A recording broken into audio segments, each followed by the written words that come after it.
I'm John Shainman in Fort Pierce, meeting up with one of the members of the Florida Artists Hall of Fame, who was part of a movement that changed landscape art forever. What do you see when you look at a blank canvas? Well, I just see something that in my mind what I'm gonna paint. In his Fort Pierce garage, Al Black approaches 4 canvases and knows how each will evolve. I let it happen. Black, now 78 years old, is one of a handful of original Highwaymen artists.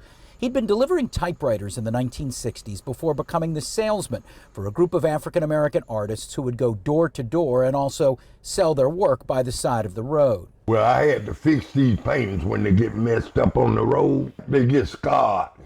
I watch them, and I know what color to put in there. Self-taught, Black went from repairing and touching up the canvases of his fellow artists to painting them himself.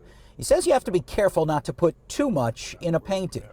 The more you work on it, you can work on a painting for 5 years and won't get no more out of it than you will if you paint it in 3 hours.